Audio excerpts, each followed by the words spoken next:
All right, so I have 5 minutes to tell you a little bit what is OpenSense2 about.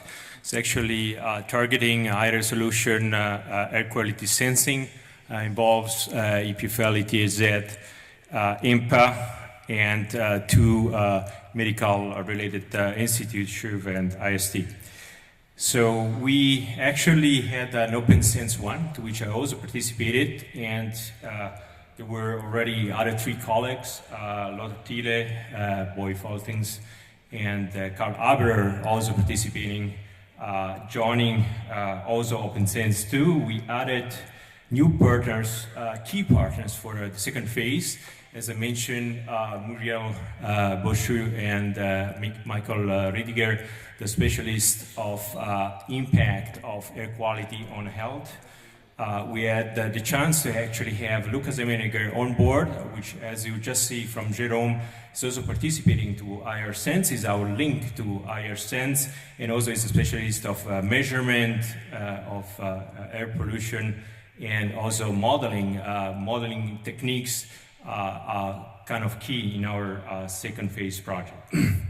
And finally, we also had the opportunity to have Andreas Krause with us, actually a specialist in crowd sensing, crowdsourcing.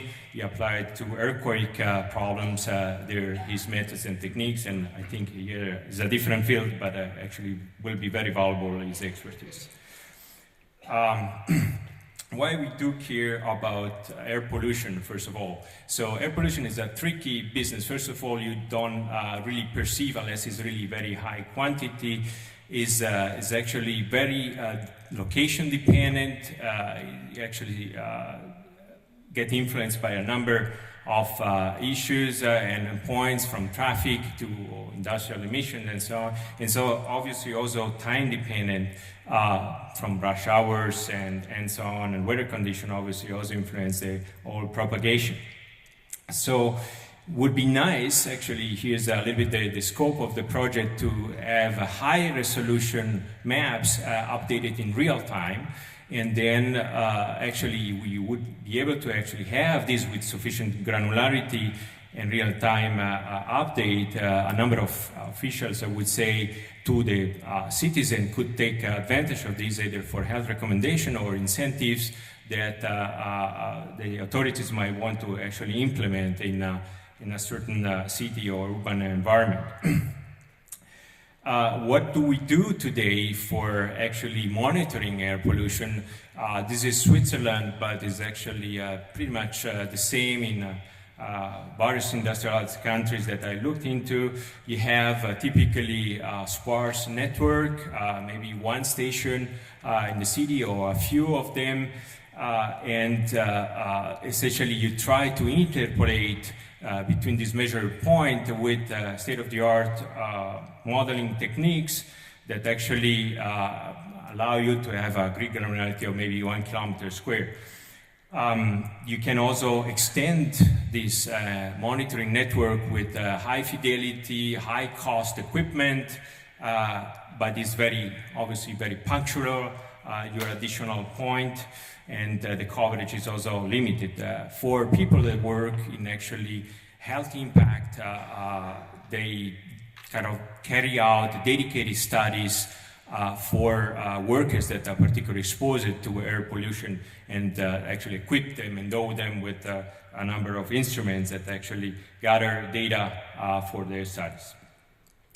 What we like to do really here, and there is a number of challenges really behind these slides, is to actually extend this coverage. We already successfully deployed in OpenSense1 10 nodes in trams in Zurich and on buses in Lausanne. We also, maybe you got the chance to have a look to our booth here at the Nano-Tera annual meeting with our C0 that has been actually equipped also as part of the network, is equipped with sensor boxes we use for prototyping for a number of mobility modeling issues. And in OpenSense2, we really would like to actually go behind these two type of vehicles, if you want, by actually crowdsourcing or giving to the citizen low-cost nodes, if you want, measurement nodes. It's not so easy to obtain actually reliable measurement with this very limited budget. And obviously we keep leveraging whatever is available in terms of high quality monitoring station in the cities. Our environmental engineer experts actually use it to actually incorporate data gathered with various data that are available in a catalog of emission sources, landscape, and so on, to actually obtain land regression models for improving the accuracy of the maps. And we would like really to actually now go down to maybe tens of meters instead of 1 kilometers for building this kind of high accuracy maps. And obviously now how they help people kick in is actually the idea is that we like really to close the loop now between actually gathering the information of those that subscribes to these plans, kind of plugging their location into the maps and actually feeding back information about their exposure or health recommendations. So that's a little bit the challenge of OpenSense2. Thank you.